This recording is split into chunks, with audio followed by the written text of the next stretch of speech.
안녕하세요. 상상빌더입니다. 본 녹음은 타입캐스트를 이용하였습니다.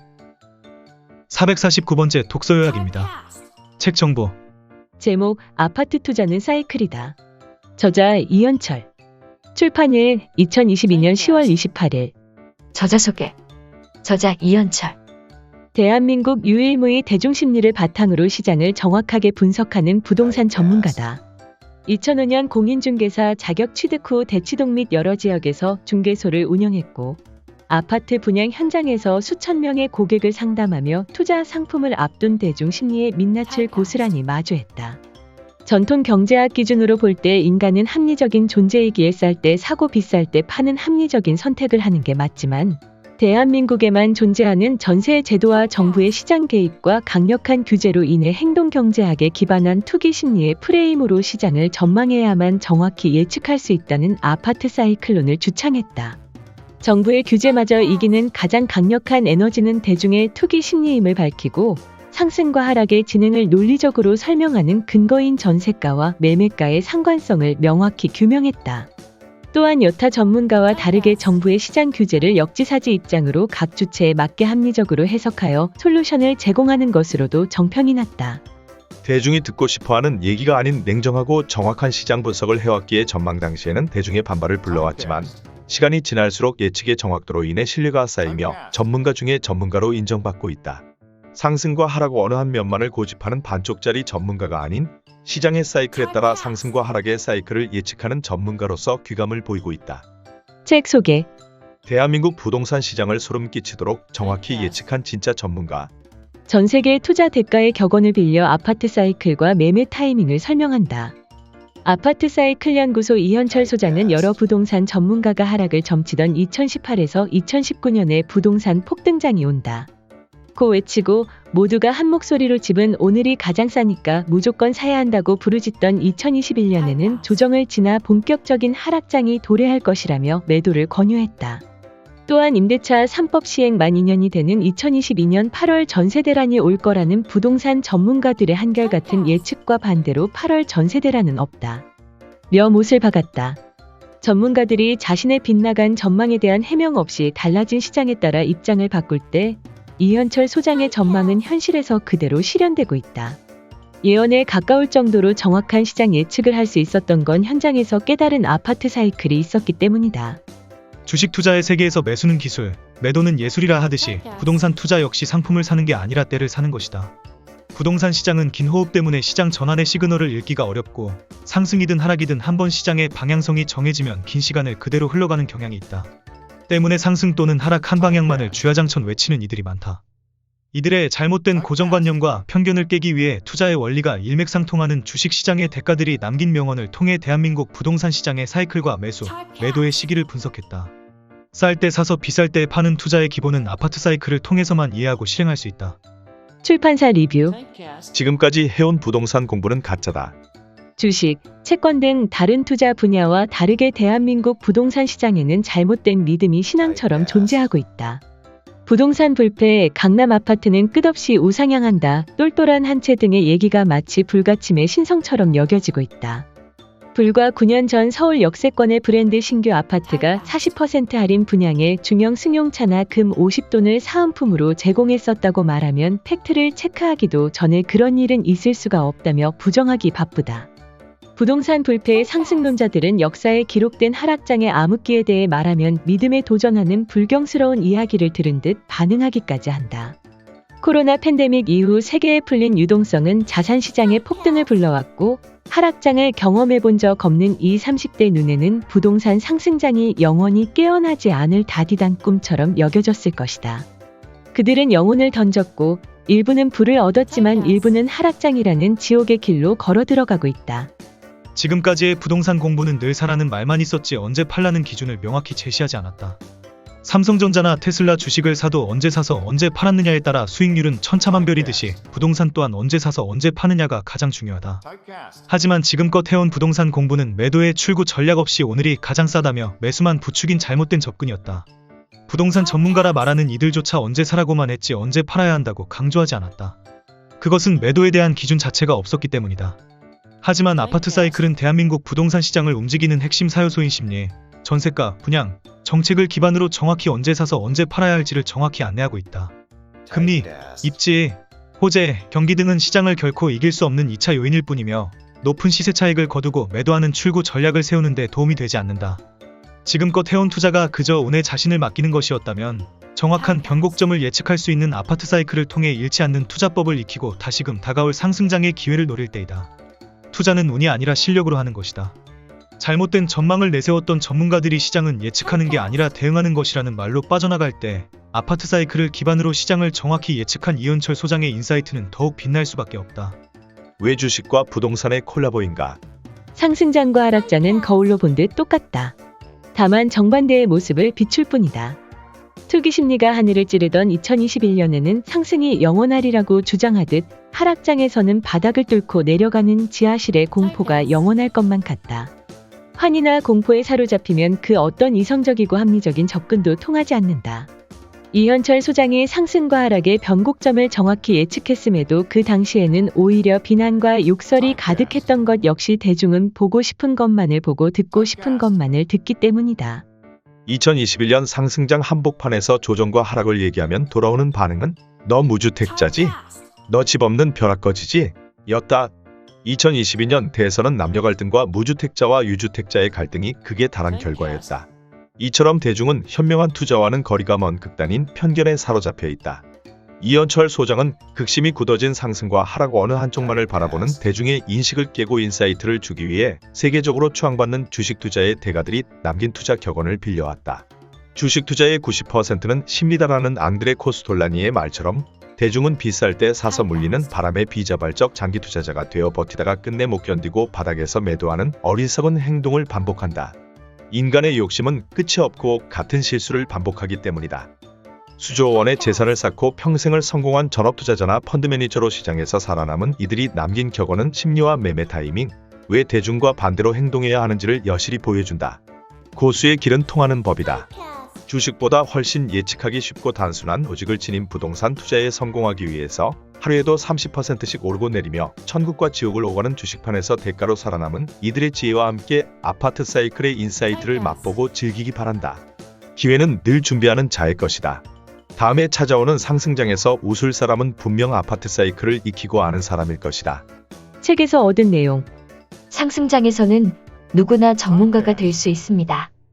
팬데믹 이후 주식시장에서 속칭 동전주라 불리는 잡주를 사도 돈이 됐습니다.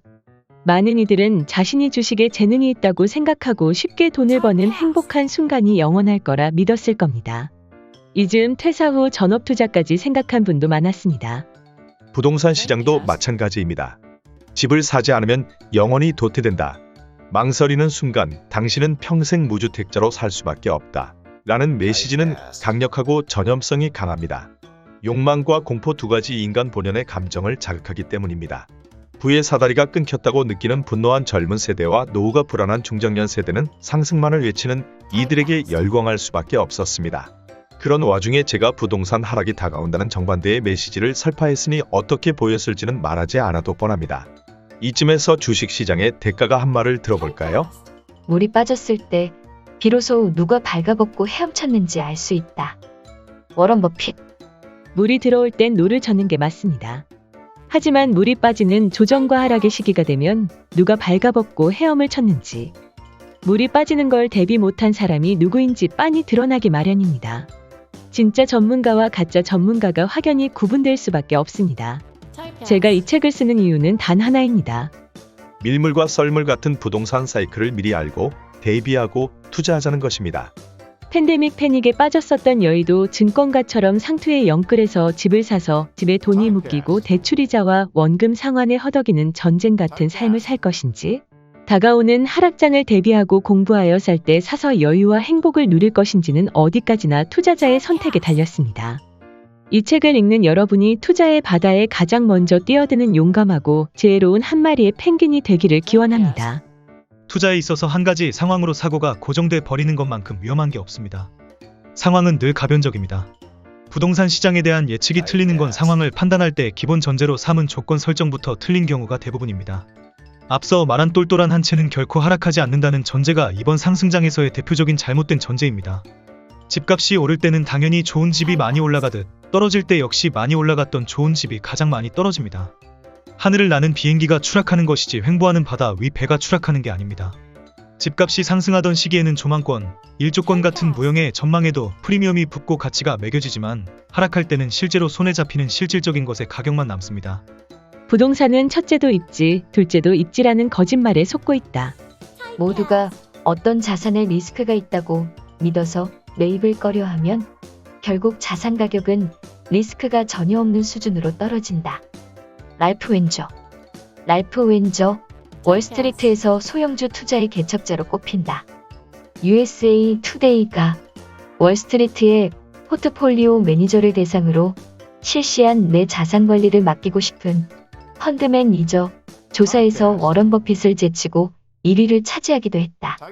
국내에 번역, 소개된 저서로 작지만 강한 기업에 투자하라. 가 있다. 부동산은 입지가 전부라는 얘기를 많이 합니다. 부동산에 관심이 많은 분이라면 어느 지역 어느 아파트가 왜 좋은지 줄줄 꿰고 있기도 하죠. 실제 서점에 나온 부동산 관련 책들을 보면 입지 설명에 많은 장을 할애하거나 부록 명목으로 서울특별시와 지방을 입지별로 구분한 아파트 리스트를 제공하는 경우가 흔합니다. 부동산 투자에 이제 막 관심을 기울이는 분들이라면 어느 지역이 뭐가 어떻고 요즘 뜨는 곳은 어디라더라는 부동산 투자 선배님들의 대화에 끼어들지 못해 괜히 주눅이 들기도 하죠. 비단 부동산 투자만 그럴까요? 자영업이나 식당을 하시는 분들 역시 입지, 한마디로 목이 중요하다는 걸 그 누구보다 잘 알고 계시죠. 목이 어떻냐, 1층이냐 2층이냐에 따라 상가 임대료가 달라지는 건 상식 중의 상식이기도 합니다. 물론 입지는 중요합니다. 하지만 거의 대부분의 투자자는 입지보다 더 중요한 게 있다는 걸 간과하고 있습니다. 바로 시장 상황입니다. 쉬운 예를 들어볼까요? 만약 나만 알고 있는 제주 앞바다 다금바리 포인트가 있다고 해보죠. 낚시에 미친 친구들에게 갯바위 포인트를 실컷 자랑하곤 다 함께 대여의 꿈을 품고 제주도로 떠났는데 하필 출조하는 당일 태풍이 몰려와서 낚싯배를 띄울 수 없다면 다금바리 포인트던 북바리 포인트던 아무 소용이 없습니다. 다금바리 포인트가 입지라면 태풍은 시장 상황입니다.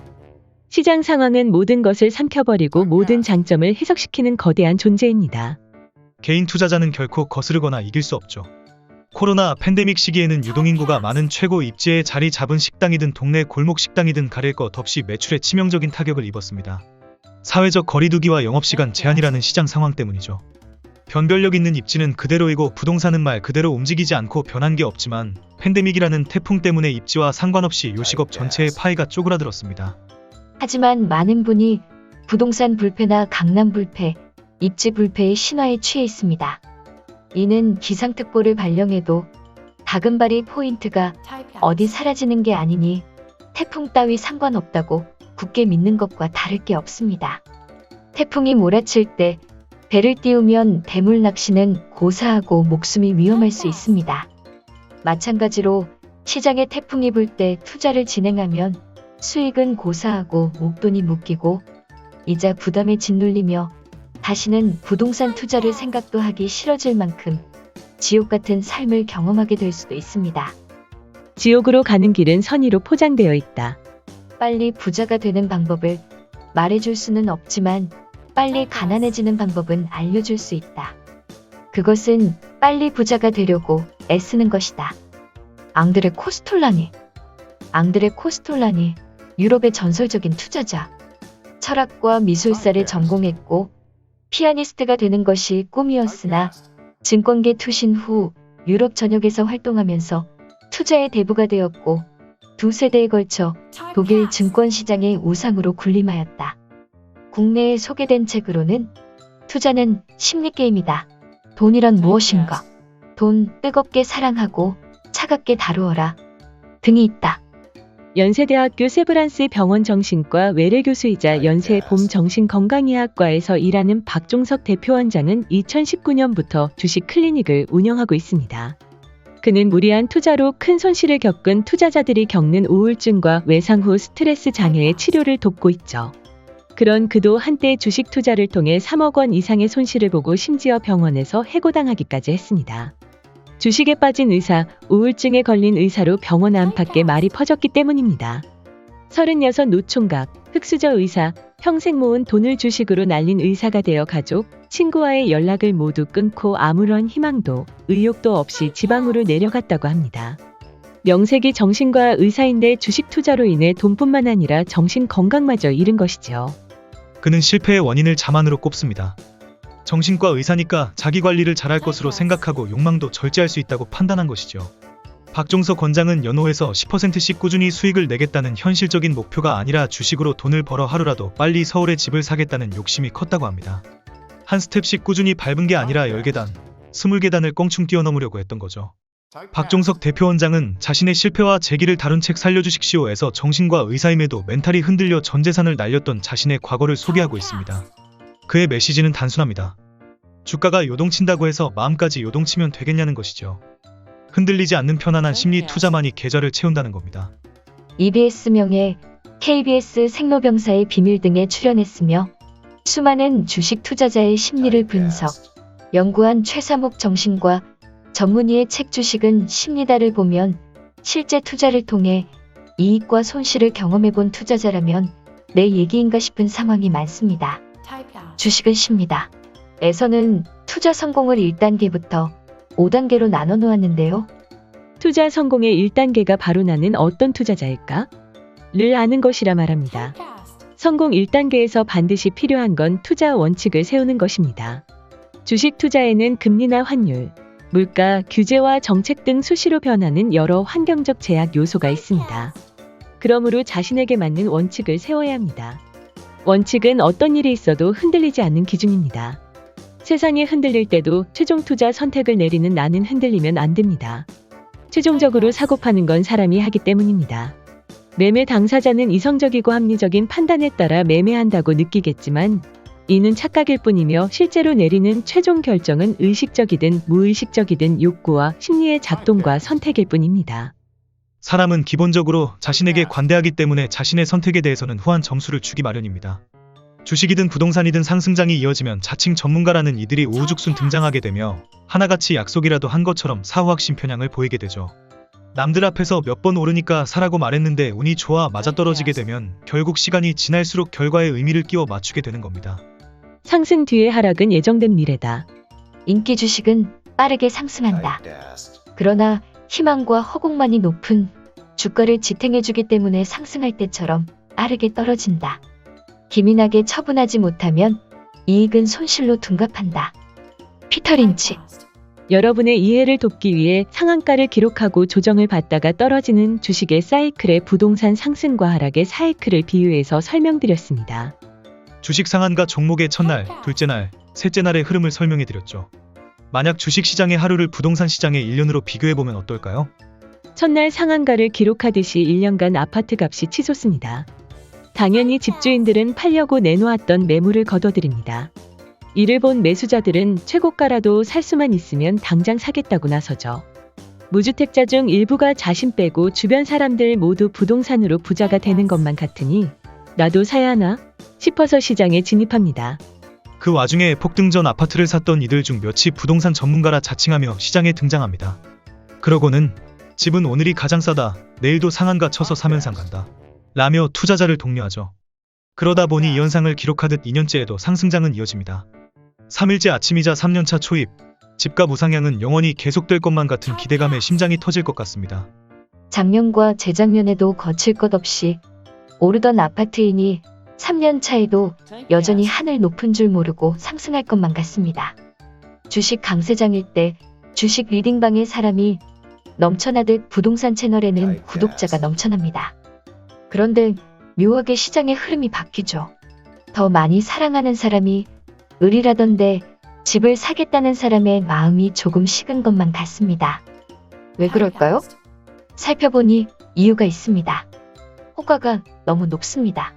사려는 사람들의 희망가는 저 아래입니다. 호가와 실거래가의 갭이 벌어집니다. 몸이 멀어지면 마음 또한 멀어지듯 호가와 실거래가가 멀어지면 멀어질수록 마음은 차게 식기 마련입니다. 짝사랑하고 쫓아다닐 때는 좋았는데 밀당이 너무 심하고 도저히 쫓아가기 힘든 호가를 부르니 더 이상 매달리기 힘들어지는 것과 똑같죠. 분명 집값은 올랐는데 집을 보러 오는 사람이 없습니다. 호가와 실거래가의 갭이 커질 때, 그래서 매수 심리가 주춤해서 거래량이 떨어질 때가 하락의 전조입니다.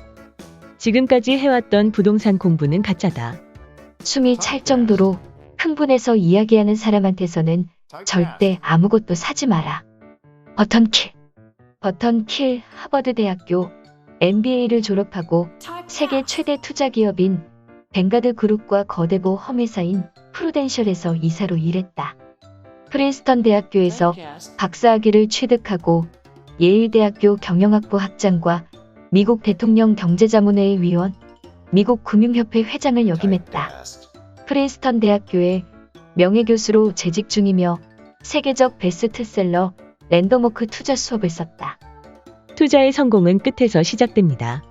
끝과 시작은 극과 극처럼 대척점에 서 있는 말이죠. 투자의 성공이 끝에서 시작된다고 하면 쉽게 받아들이지 못하실 분도 많을 것으로 합니다. 하지만 사업이든 투자든 그걸 시작했다는 게 중요한 게 아니라 어떻게 끝내느냐가 더 중요합니다. 아파트 매매로 따지면 매수가 아니라 매도에서 성공을 가늠할 수 있다는 얘기죠. 아파트는 살 때가 아니라 팔고 난 이후부터 성공의 시작입니다.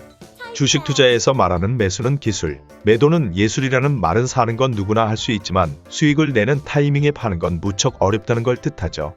주식이든 부동산이든 상품을 사는 게 아니라 때를 사는 것으로 인지하셔야 합니다.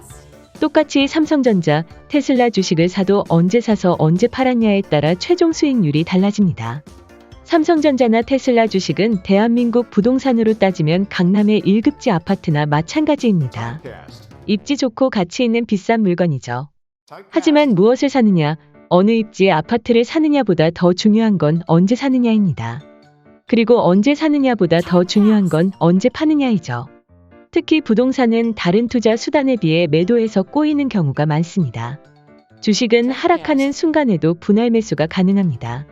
소위 말하는 물타기를 해서 평단가를 낮추는 것이죠. 매수뿐만 아니라 매도 역시 가능합니다. 손해를 보고 팔아치우려고 마음먹기가 어렵지. 마음만 먹으면 손절도 얼마든지 가능하죠.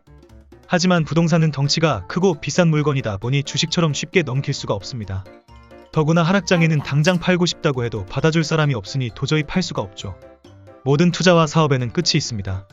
투자자든 창업가든 그 끝을 가늠하고 일을 시작해야 합니다. 제 유튜브 채널에 어떤 분께서 이런 댓글을 남기셨습니다. 떨어져도 거래나 되면 그냥 손해보고 팔아버리고 다 털까 싶었는데 집 보는 사람 자체가 없어요. 빚이 거의 없이 샀는데도 피를 말리더라고요.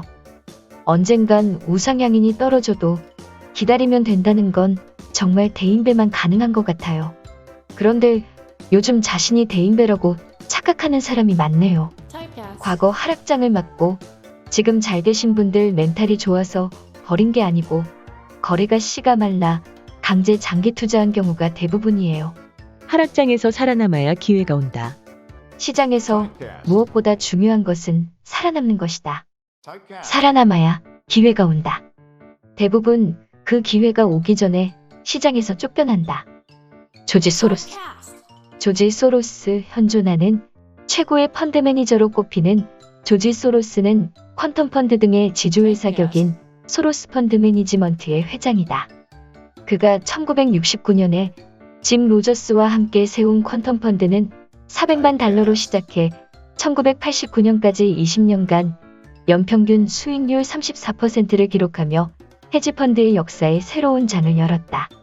소로스의 퀀텀 펀드는 1992년 10월 영국 파운드화 위기 당시 환투기를 통해 일주일 만에 10억 달러에 달하는 차익을 챙기며 영국 중앙은행의 항복선 언을 받은 것으로도 유명하다. 매매 타이밍의 기준으로 전세가율을 말하는 분이 많습니다. 물론 전세가와 매매가의 괴리가 줄어들고 갭이 적을 때가 갭 투자 적기이긴 합니다. 하지만 같은 전세가율이더라도 상승장 끝물의 전세가율과 하락장 끝물의 전세가율은 전혀 다른 결과를 낳습니다. 하락장 끝물에서 전세가율이 점점 올라가며 매매가와 갭이 줄어드는 건 상승장이 시작된다는 시그널이자 매수해도 된다는 시그널입니다.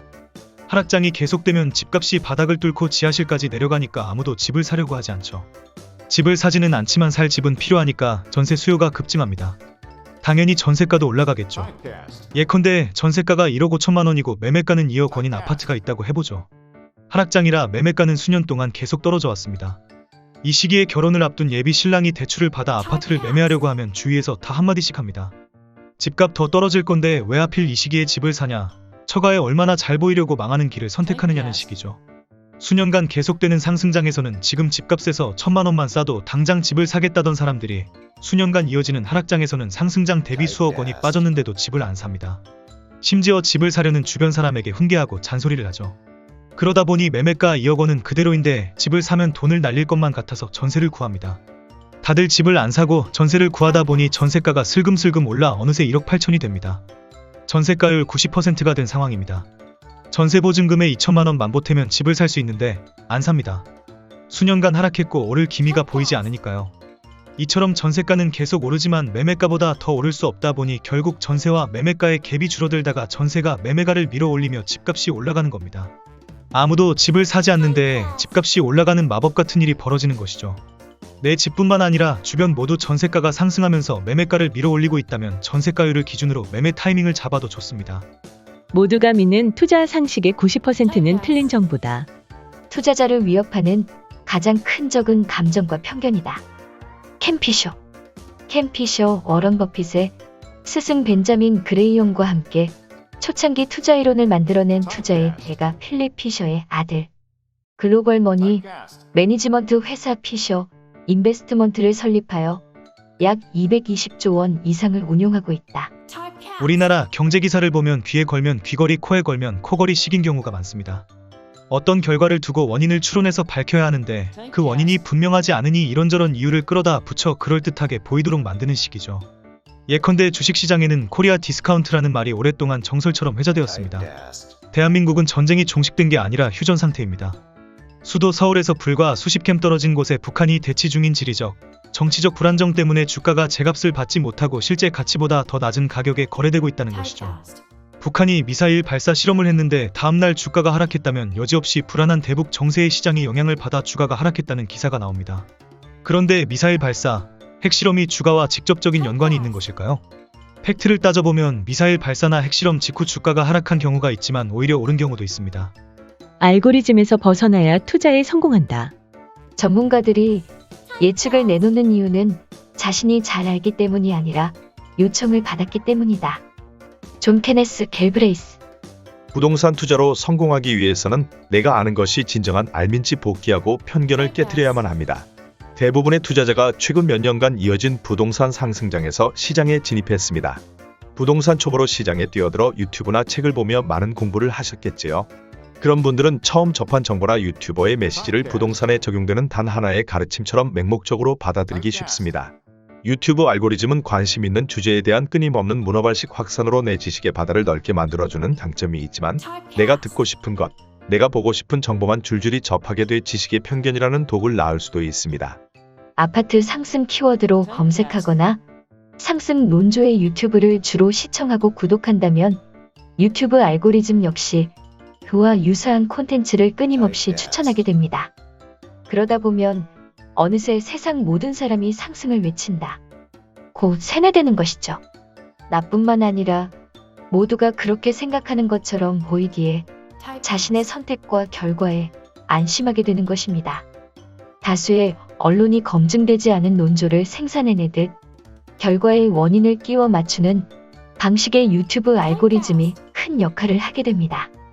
이는 내가 경험하고 느끼고 검증한 지식이 아닌 한 방향의 메시지에 지속적으로 노출돼 결국 선택지가 없는 단 하나의 결정만이 유일한 답이라고 여기는 결과를 초래하게 됩니다. 쉬는 것도 투자다. 잭팟을 터뜨렸다고 말하는 사람들을 부러워해서는 안 된다. 이것이 성공적인 투자의 핵심이다. 워런 버핏. 한때 엔잡이라는 말이 유행처럼 번졌습니다. 스마트 스토어 창업이나 블로그를 통한 광고 수익 창출 등 직장인의 월급만으로는 살 수 없으니 근로소득 외 다른 추가 수익, 일명 파이프라인을 만들어야만 한다는 게 절대 명제처럼 받아들여졌죠. 스마트 스토어를 창업해서 1년 만에 연매출 몇 억을 기록했다거나 월 1,000만 원의 매출을 올린다는 등 광고 아닌 광고 같은 콘텐츠도 우후죽순 쏟아졌습니다. 마치 동참하지 않으면 바보가 되는 것 같은 상황이 벌어졌죠. 실제로 많은 분이 스마트 스토어 창업을 하거나 부업으로 SNS 채널을 개설하기도 하셨습니다. 그런데 결과는 어떤가요? 광고처럼 부업을 통해 한 달에 1,000만 원씩의 부수입을 얻은 분이 혹 주변에 있던가요? 만약 말 그대로 한 달에 1,000만 원의 순수익이 창출되는 블루오션이라면 조용히 혼자만 알고 있다가 한 달에 1,000만 원이 아니라 3,000만 원, 5,000만 원씩으로 순수익을 늘려나가면 되는데 왜 굳이 나서서 이렇게 좋은 부업이 있는데 아직도 모르세요? 당신도 할 수 있습니다. 라고 광고하는 걸까요? 이렇게 좋은 거니 너도 해라. 쉽게 돈 벌 수 있다는 건 전형적인 다단계, 폰지 사기의 주장과 크게 다를 게 없습니다. 다른 사용자를 그 판에 적극적으로 끌어들인다는 건 경쟁자가 적은 블루오션을 자발적으로 레드오션으로 만드는 셈입니다. 왜 그들은 자신이 참여하는 시장을 레드오션으로 만들려는 걸까요? 더구나 누구나 할 수 있다는 건 난도가 높지 않은 쉬운 일이며 진입장벽이 낮다는 뜻입니다. 참여자가 적고 일도 어렵지 않은 블루오션이라면 비교적 쉽게 이익을 낼 수 있습니다. 하지만 누구나 쉽게 할 수 있어서 다들 뛰어들게 된다면 이익은 급속도로 줄어들 수밖에 없죠. 먹을 수 있는 파이의 크기는 정해져 있는데 먹을 입이 많아지면 내 입에 들어오는 조각이 작아지는 건 당연한 이치입니다. 하락의 시작은 어떻게 알아차릴 수 있을까? 강 세장은 비관 속에서 태어나 회의 속에서 자라며 낙관 속에서 성숙해 행복 속에서 죽는다. 최고로 비관적일 때가 가장 좋은 매수 시점이고 최고로 낙관적일 때가 가장 좋은 매도 시점이다. 존 템플턴? 아파트 사이클은 5단계로 진행됩니다.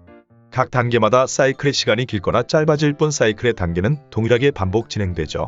부동산 가격 변화의 사요소는 심리, 전세가, 분양, 정책입니다. 가격 변화에서 가장 중요한 첫 번째 요소가 심리다 보니 정량화할 수 없는 심리를 기반으로 가격 변동을 어떻게 판단할 수 있는지 의문을 표하는 분들이 있죠. 그분들은 저의 전망에 대해 데이터 기반이 아닌 심리라는 정성적 기반으로 예측하기에 신뢰도가 떨어진다고 말하기도 합니다. 분명히 말씀드리지만 데이터 등 정량적 평가 요소들은 디폴트 값입니다. 말 그대로 데이터를 기본 중에 기본으로 깔고 가는 것이죠. 하지만 데이터가 아닌 심리를 먼저 강조하는 데는 분명한 이유가 있습니다. 투자는 인간의 합리성을 신봉하는 전통 경제학이 아닌 행동 경제학에 지배되기 때문입니다. 행동 경제학에 대해 쉽게 말하자면 똑똑한 사람들이 멍청한 선택을 하는 이유를 연구하는 것이죠. 사람들은 자신이 남보다 우월하다고 착각하며 자신에게는 비현실적일 만큼 긍정적입니다. 길을 지나가는 남성을 무작위로 붙잡고 당신은 남들보다 운전을 잘하는 편인가요? 라 물으면 10명 중 9명은 그렇다고 대답할 것입니다. 그나마 아니라고 답하는 한 명은 아직 운전면허를 취득하기 전일 게 분명합니다. 일반적으로 물건이 싸면 사고 비싸면 사지 않는 게 합리적 소비입니다. 똑같은 라면 한 봉을 사는데 A가게는 1,000원에 팔고 B가게는 1,500원이면 당연히 A가게에서 소비하는 게 합리적이죠. 하지만 주식과 부동산과 같은 투기 요소가 있는 상품을 살 때는 정반대의 비합리적인 선택을 합니다. 쌀 땐 안 사고 비싸지면 앞다퉈 사죠. 인간은 합리적 선택을 한다는 가정을 디폴트 값으로 설정하는 전통 경제학 입장에서 보면 멍청하기 짝이 없는 행동입니다. 행동 경제학의 관점에서 매수자와 매도자의 심리를 파악해야만 이런 비합리성의 인과를 추론하고 투자 성공률을 높일 수 있게 됩니다. 폭등장의 거품이 꺼지고 하락의 계절을 버티면 반드시 투자자를 위한 선물 세트가 찾아옵니다. 그 선물은 바로 미분양, 세금 완화, 저금리입니다. 아파트를 가장 싸게 살 수 있는 3종 선물 세트죠. 쌀 때 사서 비쌀 때 파는 게 매매의 대원칙입니다. 집값이 영원히 하락할지 모른다는 하락장의 공포 속에서도 반가운 3가지 선물이 여러분을 찾아가면 과감히 기회를 잡으시기 바랍니다.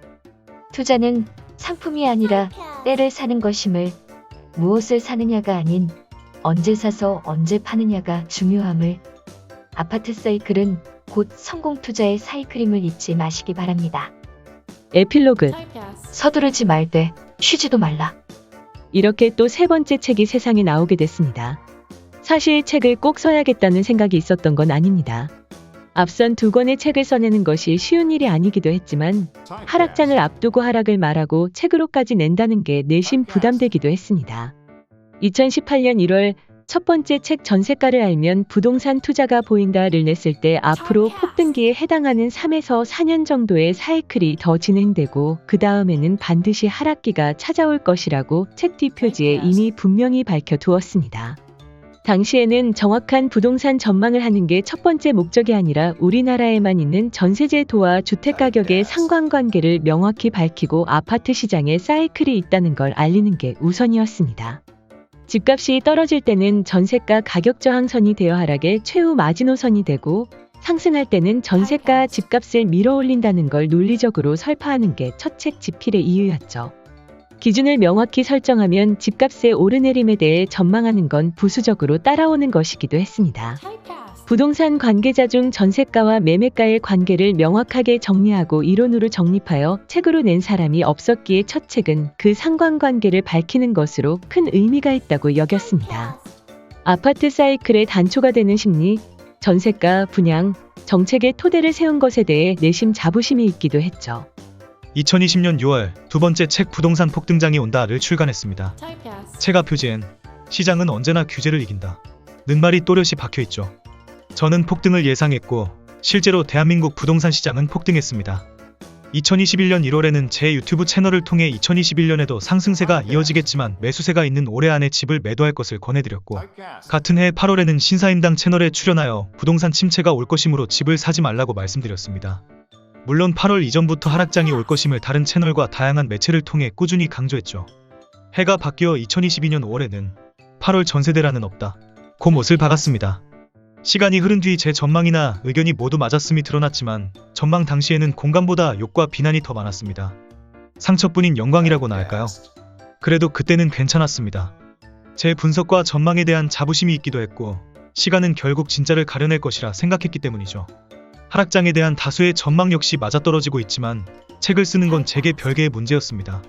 상승장에는 부동산 투자로 갑자기 큰 이익을 얻는 이들이 눈에 보이니 상대적 박탈감을 느낄 뿐이지만 하락장에서는 실질적인 손해가 발생하기 시작합니다.